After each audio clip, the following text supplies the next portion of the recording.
Markus pasal 14 ayat 3 sampai ayat 9. Mari kita berdoa untuk pemberitaan sabda Tuhan. Kita berdoa. Ya Allah Bapa di sorga, saat ini dalam kesempatan indah untuk kami kembali membaca, mendengar, merenungkan firman-Mu ya Tuhan. Kami bersyukur karena ini merupakan kesempatan indah untuk kami mengisi rasa lapar haus kami akan firman-Mu. Karena kami menyadari, kami percaya bahwa firman-Mu adalah kekuatan kami. Bahkan firman-Mu adalah pelita yang menerangi arah langkah hidup kami, dan firman-Mu adalah pedoman di dalam kami menjalani hidup yang penuh dengan tantangan ini. Kami mohon Roh Kudus-Mu melingkupi kami, baik hamba-Mu yang saat ini Tuhan pakai untuk pemberitaan sabda, hamba-Mu yang tidak layak ini. Mari Tuhan bekerja dalam diri hamba-Mu ini dengan Roh Kudus-Mu, dan biarlah kiranya Roh Kudus-Mu yang berbicara, sehingga kami semua diberkati oleh kebenaran sabda Tuhan.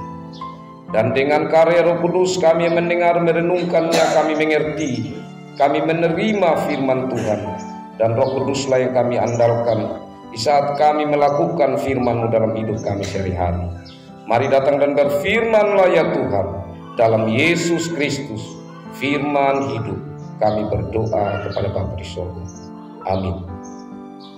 Saya bacakan bagi kita kekasih-kekasih Tuhan bagian sabda Tuhan dari Markus pasal 14 ayat 3 sampai ayat 9. Yesus diurapi. Ketika Yesus berada di Betania di rumah Simon si Kusta dan sedang duduk makan, datanglah seorang perempuan membawa suatu buli-buli pualam berisi minyak narwastu murni yang mahal harganya. Setelah dipecahkan leher buli-buli itu, dicurahkannya minyak itu ke atas kepala Yesus. Ada orang yang menjadi gusar dan berkata seorang kepada yang lain, "Untuk apa pemborosan minyak narwastu ini? Sebab minyak ini dapat dijual 300 dinar lebih dan uangnya dapat diberikan kepada orang-orang miskin." Lalu mereka memarahi perempuan itu. Tetapi Yesus berkata, "Biarkanlah dia. Mengapa kamu menyusahkan dia? Ia telah melakukan suatu perbuatan yang baik padamu. Karena orang-orang miskin selalu ada padamu, dan kamu dapat menolong mereka bila mana kamu menghendakinya, tetapi aku tidak akan selalu bersama-sama kamu. Ia telah melakukan apa yang dapat dilakukannya. Tubuhku telah diminyakinya sebagai persiapan untuk penguburanku. Aku berkata kepadamu, sesungguhnya di mana saja Injil diberitakan di seluruh dunia, apa yang dilakukannya ini akan disebut juga untuk mengingat dia."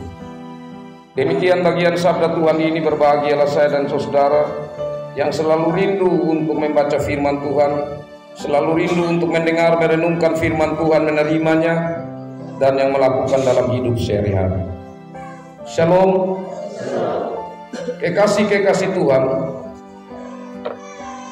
kalau kita melihat di bagian bawah dari judul itu kan ada ayat-ayat atau perikop atau nats-nats paralelnya, kesinambungan atau yang nyambung dengan bagian bacaan tadi, yaitu Matius 26 ayat 6 sampai 13, Yohanes 12 ayat 1 sampai 8.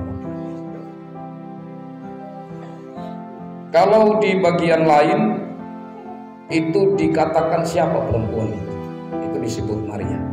Tapi Markus dia tidak menyebut nama perempuan itu. Karena Markus bukan fokus untuk kita melihat itu Maria yang mana. Tapi di sini penulis Injil Markus ini mau mengarahkan kita kepada perbuatan apa yang telah dilakukannya. Karena itu mari kita melihat perbuatan apa yang dilakukan oleh seorang perempuan ini. Dia datang mendekati Yesus, lalu kemudian minyak narwastu murni yang dibawanya itu dipecahkan, lalu dicurahkan di atas kepala Yesus. Ini sesuatu perbuatan yang luar biasa dari seorang perempuan. Kenapa kekasih Tuhan? Karena perempuan dalam konteks waktu itu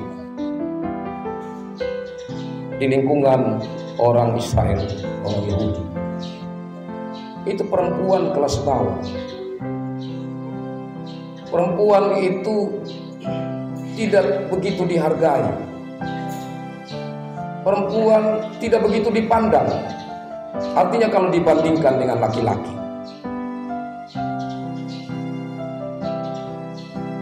Jadi apa yang dilakukan oleh perempuan ini,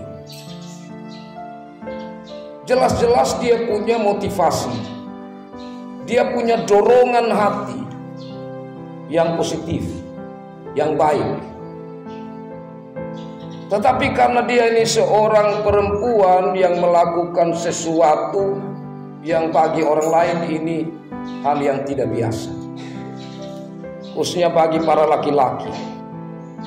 Sehingga kalau kita perhatikan ada protes yang disampaikan oleh mereka di situ. Kalau di Injil Yohanes itu disampaikan bahwa yang protes itu Yudas. Tapi di sini Injil Markus tidak mau mengatakan siapa orang itu, karena tidak terlalu penting siapa dia. Tapi yang paling penting adalah kalimatnya itu seolah-olah baik. Kalau kita mendengar sepintas atau kita membaca sepintas, ini saran dari orang ini sebenarnya baik. Nampaknya ada orang yang menjadi gusar dan berkata seorang kepada yang lain, untuk apa pemborosan minyak narwastu ini?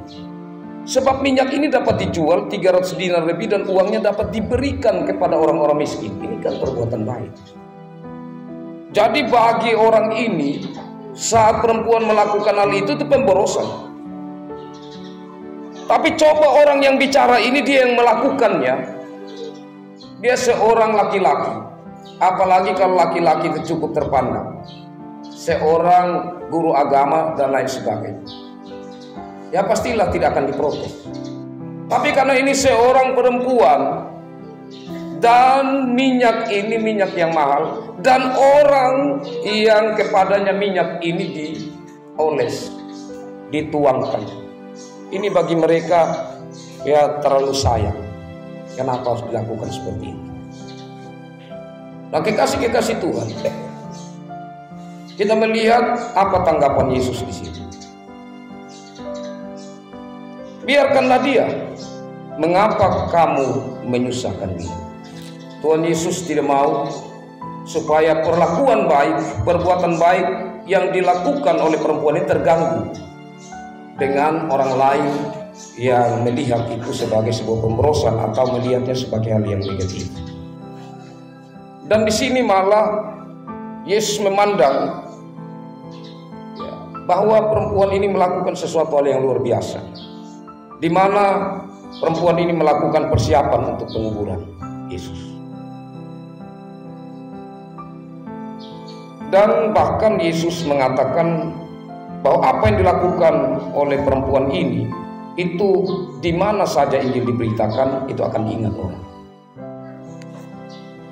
Karena itu maka kekasih Tuhan, setelah murid-murid pada akhirnya setelah peristiwa Pentakosta dan kemudian mereka mulai memberitakan Injil dan firman Tuhan mulai dituliskan, cerita ini diingat dengan baik dan ditulis oleh 3 penginjil, yaitu Markus, Matius, dan Yohanes. Berarti ini hal yang sangat membekas, hal yang sangat luar biasa. Baik kekasih Tuhan, sekarang mari kita masuk di dalam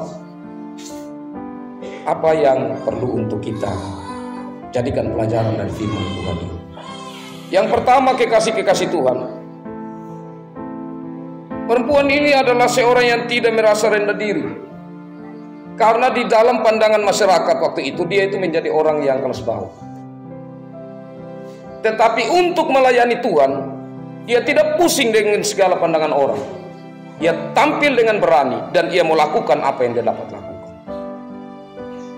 Kadang-kadang kekasih Tuhan, di dalam perayaan kita percaya diri untuk melakukan banyak hal. Tetapi di gereja kadang orang kurang percaya diri.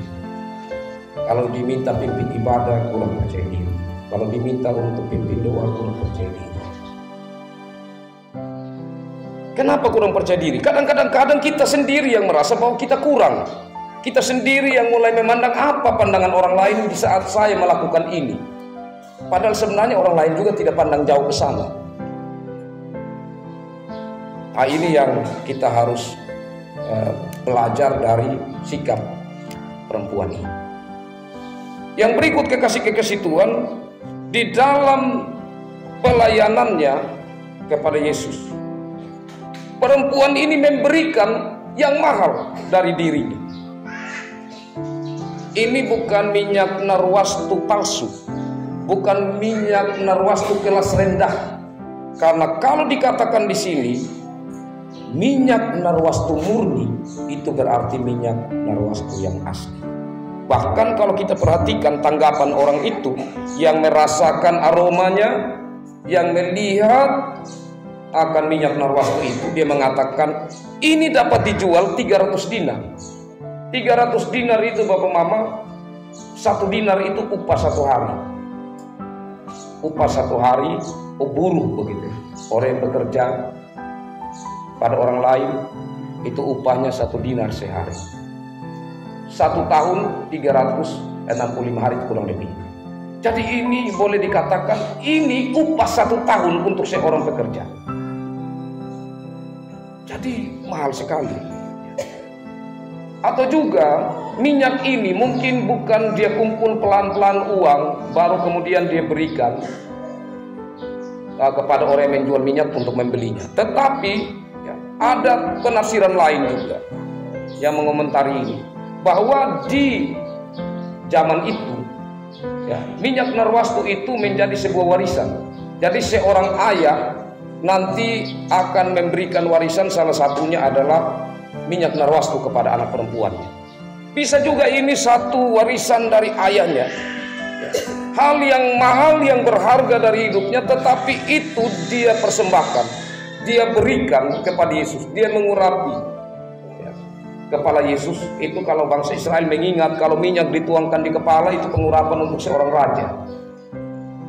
Tapi raja di sini bukan raja Mesias dalam konteks pikiran orang Israel yang politik, tetapi raja yang akan menderita dan mati, yang nampaknya tidak berdaya, yang kalah. Jadi perempuan ini nampaknya oleh karya Roh Kudus dia memahami siapa Yesus ini yang akan tidak lama lagi menderita. Ini kontras atau berbeda sekali dengan pandangan para murid waktu itu, yang justru tidak memberi sesuatu kepada Yesus dalam persiapannya untuk ia memasuki penderitaan. Yang ada justru mereka takut, dan kalau kita ingat waktu yang lalu, ya seperti mereka ini tidak rela kalau guru mereka harus mengalami itu. Bahkan mereka sendiri takut dan mulai membayang-bayangkan kira-kira nanti bagaimana cara kita menyelamatkan diri kalau itu terjadi. Tapi perempuan ini melakukan sesuatu hal yang luar biasa, kasih-kasih. Nah, selanjutnya dari tanggapan orang-orang, kita belajar, Mama kekasih Tuhan, bahwa di saat kita melakukan hal yang baik, kadang-kadang orang memandangnya itu tidak baik. Karena kadang-kadang orang memandangnya ini siapa? Ya. Siapa yang melakukan ini? Kenapa dia yang harus melakukan itu? Kenapa dia harus memberi sebesar itu? Kenapa bukan saya? Ya, tetapi itu ditutupi dengan kata-kata yang seperti membuat orang yang melakukan hal baik itu sebenarnya melakukan hal yang salah. Nah, ini kekasih-kekasih Tuhan, kita belajar. Di saat ada melakukan hal baik, entah siapa dia, kita tidak tahu pun motivasinya itu apa dalam diri. Hanya Tuhan yang tahu. Tetapi marilah kita saling mendukung. Kalau dia melakukan ini, ayo kita dukung. Kalau dia memikirkan ide seperti ini untuk dilakukan bersama-sama dan itu baik, atau dukung. Karena kadang-kadang ya, contohnya begini, itu di beberapa tempat teman-teman. Kalau saya vikaris, saya melihat secara nyata. Kalau saya yang jadi ketua begitu, dalam suatu panitia atau apa begitu, itu saya ingin orang terlibat, dan saya senang di saat orang begitu terlibat, saya membanggakan diri. Tapi di saat nanti orang lain jadi ketua, saya diam. Saya mau lihat apa yang dia buat. Tidak terlalu mendukung. Karena kenapa bukan saya? Kenapa harus dia? Ya. Dan itu saya pikir belum begitu nampak di Jemaat Pemadam. Dan mari kita jangan seperti itu. Ini sebuah hal untuk kita ingat secara baik. Kekasih-kekasih Tuhan, karena Yesus melihat sampai ke dalam hati, seperti apa yang dilakukan perempuan ini. Tuhan Yesus melihat sampai. Karena itu Yesus seperti sinis juga kepada mereka ya. Karena apa? Karena seorang yang mengatakan itu bisa dikasih kepada orang miskin. Tapi belum tentu kalau dia punya dan dia jual dikasih kepada orang miskin. Tuhan Yesus tahu isi hati orang itu. Itu hanya sekedar ungkapannya untuk ya menyalahkan perempuan itu atau supaya dia terlihat baik begitu bagi orang-orang yang ada di situ. Yesus tahu isi hati. Sehingga Yesus mengatakan begini, ya orang miskin itu kan selalu ada pada kamu. Tapi saya tidak akan selalu bersama kamu. Itu tentu satu hal yang membuat mereka terpukul, terkhususnya para murid-murid yang ada saat itu. Karena murid-murid yang terus bersama-sama dengan Yesus, tetapi mereka tidak pahami, padahal Yesus sudah 3 kali menyampaikan tentang penderitaannya yang akan ia alami. Tapi mereka tertutup pikiran mereka. Mereka tidak melakukan sesuatu secara kerelaan, secara tulus untuk mempersiapkan penderitaan Yesus. Yang menunjukkan bahwa secara iman mereka percaya bahwa benar apa yang telah dinubuatkan oleh nabi-nabi, terkhususnya Nabi Yesaya, bahwa dia hamba yang akan menderita. Nah, kekasih-kekasih Tuhan, bagian yang berikut yang kita belajar di sini, bahwa persiapan penderitaan Yesus ini dari pandangan Yesus sendiri, Yesus menghadapinya dengan taat, menghadapinya dengan berani. Kenapa? Karena saat itu sudah dekat-dekat penderitaannya, tapi ada seorang yaitu Simon ya, yang mengundang Yesus ada di dalam satu acaranya. Yesus tetap datang. Yesus tetap menjalani kehidupan sebagai manusia sejati. Di saat orang mengundang dia, ia hadir di sana. Ia tetap membangun komunikasi dengan murid-murid dan dengan umat-umat secara bebas.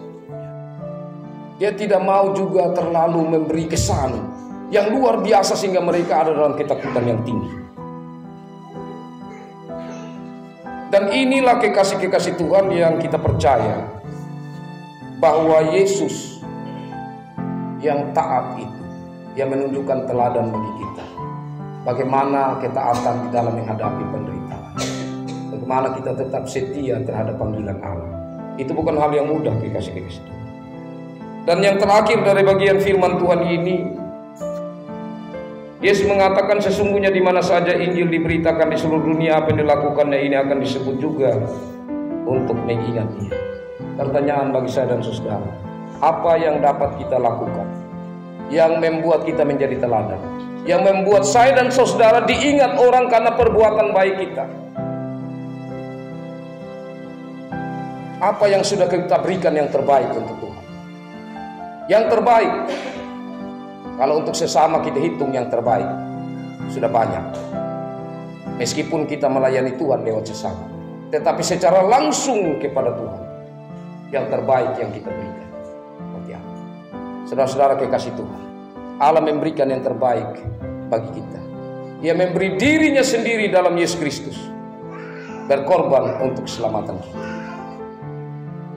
Apa ungkapan syukur kita? Apa yang terbaik yang dapat kita berikan kepada-Nya? Biarlah ini menjadi perenungan yang mendalam bagi saya dan saudara. Apa yang terbaik saya tidak tahu yang ada dalam diri saudara, tapi saudara tahu apa yang terbaik bagi Tuhan. Dan biarlah hidup kita menjadi yang terbaik. Berilah, persembahkanlah tubuhmu sebagai persembahan yang hidup, yang kudus, yang berkenan kepada Allah. Itulah ibadahmu yang sejati. Biarlah hidup saya dan saudara kita berikan sepenuhnya untuk Tuhan, Tuhan memberkati firman-Nya dan memberkati kita semua. Amin. Mari kita satu dalam doa sebelum kita berdoa. Kami datang ke hadapan hadirat-Mu, kami bersyukur Tuhan untuk kesempatan indah ini. Kami sudah beribadah bersama, terlebih khususnya di dalam mendengar merenungkan firman-Mu Tuhan. Kami menyadari akan keterbatasan kami untuk melakukan maksud firman. Karena terkadang kami lupa, terkadang kami tidak mampu, terkadang kami lebih memilih apa yang menjadi kehendak hati kami. Karena itu saat ini ya Tuhan, dalam perendahan diri kami mohon Roh Kudus-Mu selalu menuntun kami, supaya kami menjadi pelaku-pelaku firman-Mu yang terus mau belajar bertumbuh di dalam Tuhan, yang terus belajar memelihara kebenaran yang kami dapatkan. Dalam meraya ingatkan akan kesengsaraan Yesus Kristus di minggu sengsara yang ke-6 ini. Kami menghadapi berbagai tantangan pergumulan. Kami mohon Tuhan tetap berikan kekuatan iman, kesetiaan, ketaatan, keteguhan kepada kami. Kami doakan satu hati untuk keluarga kami yang saat ini menghadapi duka cita.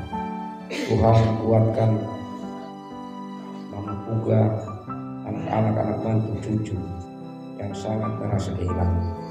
Kami percaya bahwa Tuhan yang berkarya, Tuhan yang berkenan untuk memanggil pulang anak kekasih Tuhan ini. Dan secara iman, secara rohani kami bangga karena anak Tuhan ini Tuhan panggil di hari peristirahatan, di hari ke-7, dan anak Tuhan ini mengembuskan napas tepat jam 7 pagi, menunjukkan angka kesempurnaan, angka ibadah, angka sabat. Kami percaya bahwa Ia ada di dalam Tuhan. Ya Allah Bapa dalam kerajaan sorga, dalam kesempatan ini kami mendoakan khususnya untuk Kak Lucy yang juga masih terbaring sakit. Tuhan memberkati anak ini dan kiranya dalam perkenanan-Mu Tuhan pulihkan. Kami mendoakan untuk majelis jemaat dan warga jemaat yang tidak berkesempatan hadir dalam ibadah ini, mereka yang mungkin dalam keadaan sakit, mereka yang mungkin ada dalam beban berat, yang merasa saat ini sedang tidak memiliki apa-apa. Tuhan, kami mohon hadir dalam hidup mereka, menyertai dan memberkati mereka. Kami doakan untuk kami yang ada saat ini Tuhan, berkati kami sehingga kami pulang tidak sia-sia, tidak seperti orang yang tidak datang beribadah, tapi kami bawa pulang firman Tuhan menjadi berkat bagi orang-orang dalam rumah tangga dan di mana kami ada dan berkarya. Ya Allah Bapa dalam kerajaan sorga, dalam kesempatan ini kami mendoakan untuk para pengerja. Mari Tuhan memberkati termasuk di jemaat Ukmada ini, hamba-hamba Tuhan yang hari ini sedang melayani Tuhan. Mari Tuhan memberkati Bapak kaum awam di cabang Lohona, Ibu ini di cabang Kokobu.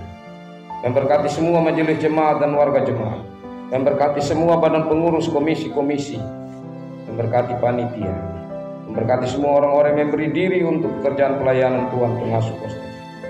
Ya Allah Bapa dalam kerajaan surga, kami semua warga jemaat kami satu hati mendoa untuk sawah ladang kami. Tuhan, kami mohon berkat. Kami melihat pada umumnya sawah-sawah kami menunjukkan hasil yang baik. Kami mohon Tuhan terus pelihara, dan untuk sawah-sawah yang sementara bergumul karena kurang, Tuhan memberkati sehingga membawa hasil yang baik. Tuhan tahu berbagai kebutuhan hidup kami, baik itu untuk anak-anak sekolah, kebutuhan dalam rumah tangga, kebutuhan keluarga. Ada begitu banyak hal yang kami gumuli dan pikirkan. Tuhan, mari topakkan. Ya Allah Bapa dalam kerajaan sorga, ada begitu banyak hal yang kami bawa sebagai ungkapan syukur kami. Mari Tuhan memberkati dan memberkati ungkapan syukur kami. Dan saat ini kami juga mendoakan untuk minggu kerja yang baru, baik pelayanan majelis jemaat, baik juga aktivitas kami semua warga jemaat. Mari Tuhan memberkati kami. Mari Tuhan menopang, menyertai dan melindungi kami di minggu kerja yang baru. Ini doa kami ya Tuhan. Mari sempurnakan menurut rancangan rencana indah bagi kami. Dalam Yesus Kristus kami berdoa. Amin.